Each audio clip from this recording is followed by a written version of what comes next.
Welcome to Weekly Digest, where we highlight the work of ministers of government as they push the administration's development agenda. Picking up from where we left off last week, on Monday, the government received a consignment of 67,535 doses of the Sputnik V vaccine, another quota of the 200,000 vaccine doses it purchased from Russia. The shipment, which arrived at the Chedijagan International Airport, brings Ghana closer to achieving herd immunity.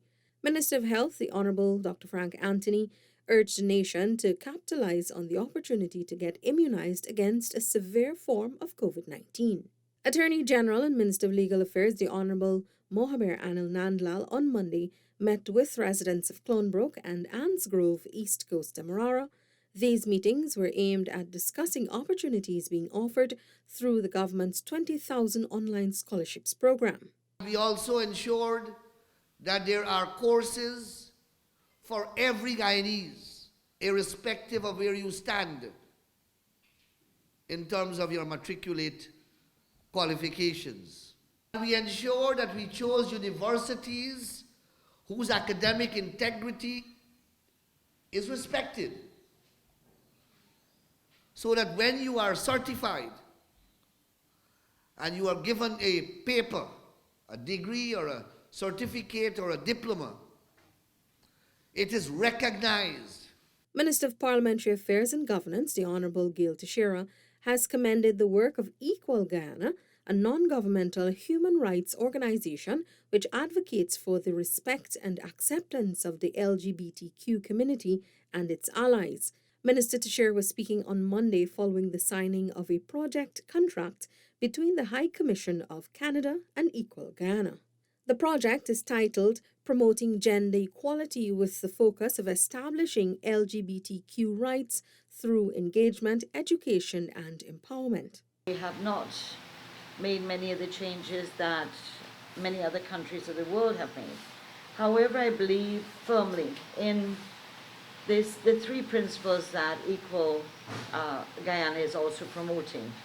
The whole idea of engagement, education, and empowerment. I think those are three critical tools and foundations upon which we can reduce prejudice, we can reduce ignorance, we can reduce intolerance in our society. Minister of Health, the Honourable Dr. Frank Anthony, on Monday kicked off the Anti-malaria campaign in Region 9 with the handing over of 17,300 insecticide-impregnated bed nets to residents. Of that amount, 14,400 nets are for beds, while 2,900 are for hammocks.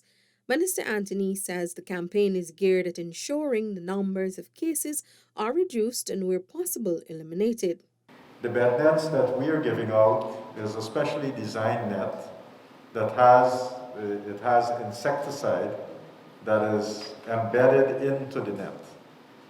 And therefore, when a mosquito lights on this bed net, it would actually absorb the insecticide and it would die. And by so doing, we are going to reduce the population of mosquitoes. The nets are treated to last for 3 years, even with continuous washing. A $27.7 million maternity waiting home has been commissioned in Lethem Region 9 to reduce maternal and neonatal deaths. Monday's development is part of government's efforts to ensure equitable and quality health care is available to every Guyanese. Minister of Health, the Honourable Dr. Frank Anthony, who delivered remarks at the event at the Lethem Regional Hospital, said the project is part of a 5-year US $8 million maternal child health improvement project funded by the Inter-American Development Bank, IDB. Our aim is to make sure that we don't have any deaths at all. And to make sure that that happens, we would like to have mothers from far-flung areas come closer to the hospital. And in this case, we would be in the hospital compound. The waiting home is equipped with 14 beds, 7 each for women requiring prenatal and postnatal care. Residents of Good Fortune Squatting Area Region 3 have commended the government for delivering on its promise to provide the area with potable water for the first time. Minister within the Ministry of Housing and Water, the Honourable Susan Rodriguez, had visited the community in December and promised residents that their needs will be addressed. She says the infrastructural works is 90% completed and is scheduled to finish ahead of its deadline. In addition to the potable water, the community will benefit from the construction of concrete drainage structures and reinforced concrete walkways to the tune of $7.4 million. Minister of Tourism, Industry and Commerce, the Honourable Onit Walron, says Guyanese must take advantage of the opportunities offered by the government's online scholarships program, since higher education is the pathway to empowerment and poverty alleviation. The minister was speaking at the launch of the program at Victoria Village in Coven John on the east coast of Demerara. This is not a political movement.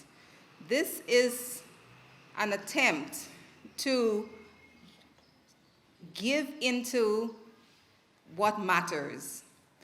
This is an attempt to build you up. When you are educated, nobody can take that degree from you. In fact, education, higher education, gives you and builds you up with the capacity to think for yourself. Minister Walron told residents that the administration has partnered with 6 international institutions which will provide 104 programs. She noted that there is a wave of opportunities on the horizon as more companies seek to do business in Guyana. People are just coming to Guyana in droves, and so these hotels are going to be built out. And we need people in the service sector.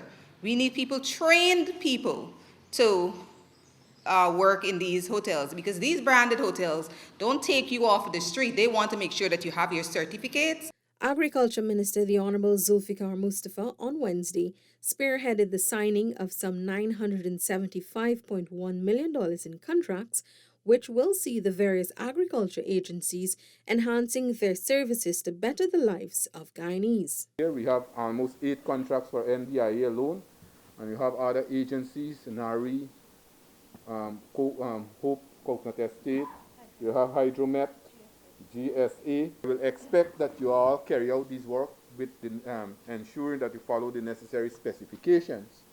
The contracts were signed between the heads of agencies and the respective contractors in the ministry's boardroom. Residents of St. Cuthbert's Mission on Wednesday turned out in their numbers for the launch of government's 20,000 online scholarships program in the village. Minister of Public Service, the Honourable Sonia Parag, who led a team to the community, urged residents to take the opportunity to acquire a scholarship. I encourage you today to really take up this opportunity. This is an opportunity that you must seize. Education takes you everywhere. It takes you everywhere. It makes you independent. It gives you that power to earn. You can set up your own business. You can apply for a job in the public sector, a job for the private sector.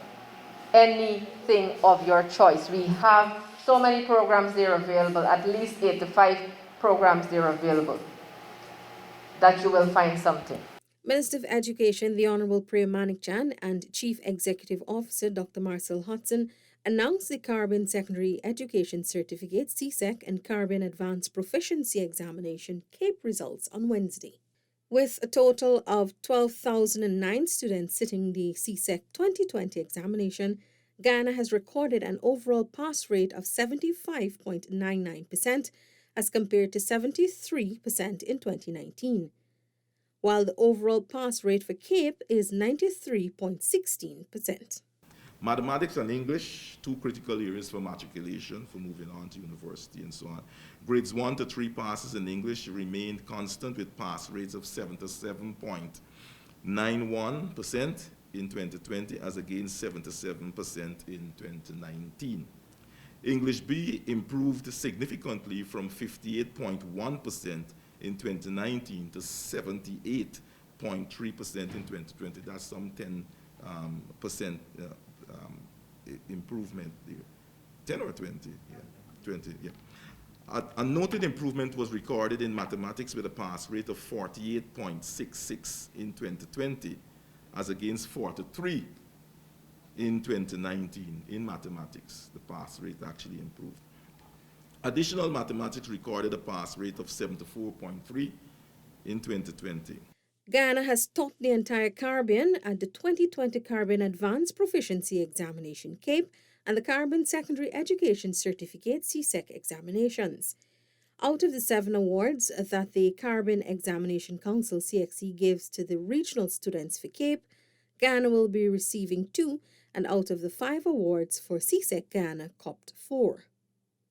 I think to have written these exams in those circumstances and done this well says 2 things: that you had a good foundation, you have good support, and that you have a very promising future.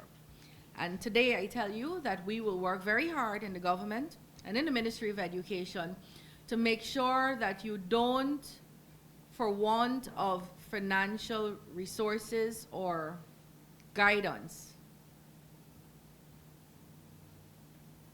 that you are not forced to not pursue any of your dreams or passions. We will make ways available and give you opportunities. Residents of Dehoop Mahaika and surrounding Region 5 communities were urged to never stop pursuing higher education and to take full advantage of government's 20,000 online scholarships as it was carefully crafted to develop the lives of all Guyanese. On Wednesday, Minister within the Ministry of Local Government and Regional Development, the Honourable Anand Prasad, launched the initiative at the Dehoop Primary School. I want to make it absolutely clear that goal is free of charge. Free of charge. Many of you may be thinking that we don't have enough money to access the internet. But the Ministry of Education will be making flash drives available with the programs that you endeavor to partake in. Attorney General and Minister of Legal Affairs, the Honourable Mohaber Anil Nandlal, on Thursday opened the Barticus first and modern $177 million Magistrates Court. He described it as a tremendous achievement and testimony of the transformation taking place in the country. He says the judiciary is essential for any country to move forward. In every society in which there is economic development, social progress, and prosperity, you have a judicial system that is functioning, that is efficient, that is considered to be impartial, and that enjoys the public confidence of that society. We can't get progress without that. With the opening of the court, the region will have its first resident magistrate, making it possible to have court hearings 5 days per week. Previously, court was held in the region 3 days per week. Residents of Monrepo and Good Hope were on Thursday urged to get themselves equipped for the transformation Ghana is poised to experience. The call was made by Attorney General and Minister of Legal Affairs, the Honourable Mohaber Anil Nandlal, as government took the online scholarships program to the communities. It is our duty to ensure that our people, our young people in particular, continue to be equipped so that they can compete with the world. There is no space anymore at the top on the stage of success for uneducated people. That is the cold hard reality. And the quicker we accept that, the better equipped we will become to meet the competition.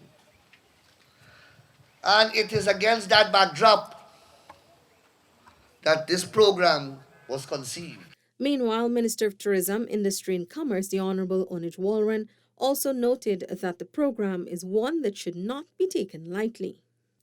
Minister of Amerindian Affairs, the Honourable Pauline Sukai, last weekend launched the government's 20,000 online scholarships program in several Region 8 villages.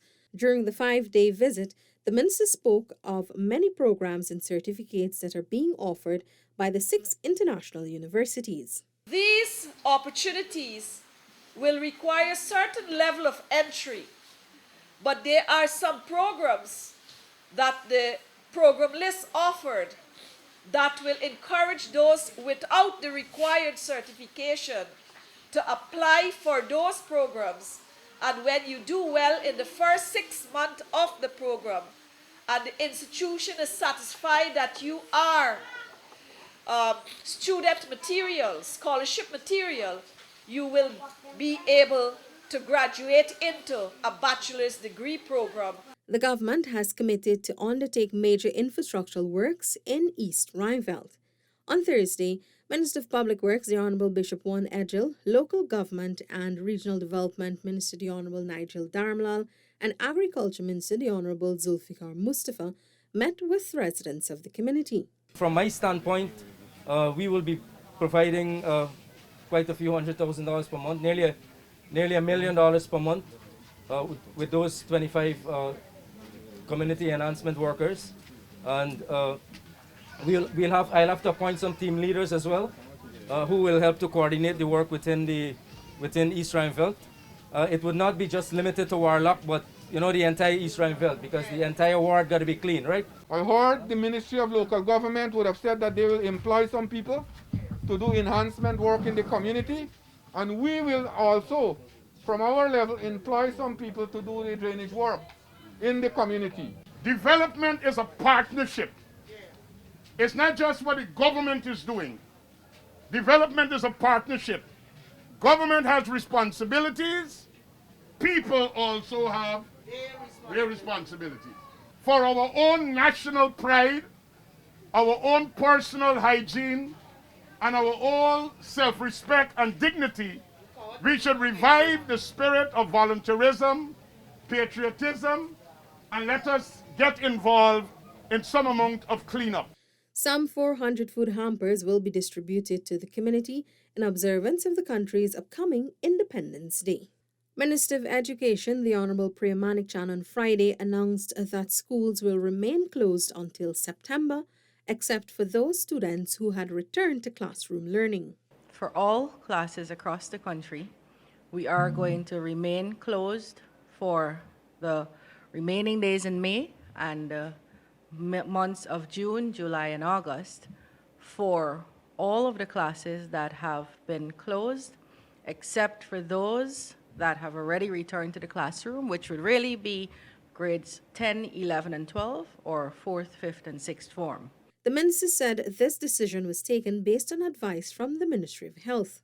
Minister of Public Works, the Honourable Bishop Wan Edgell, has issued a clarion call for citizens throughout the country to beautify their surroundings in the lead-up to Independence Day.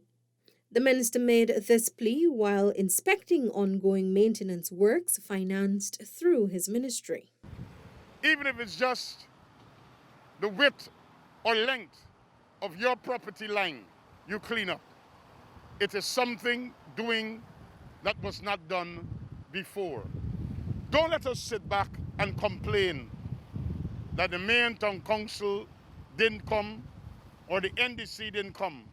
Minister Edgell says though complaints against the local authorities may have merit, citizens should have national pride and clean up their respective areas. We are Guyanese. Everything can be a fight and a division. Our independence is something that should bring us all together. Guyana is we own. Guyana belongs to all of us. So let's clean up Guyana. Let's work together to beautify Guyana. And let's celebrate our 55 years. As of May 20th, some 177,649 persons across the country have received their first dose of the COVID-19 vaccine, representing 36% of the adult population. Minister of Health, the Honourable Dr. Frank Anthony, made the revelation during Friday's COVID-19 update.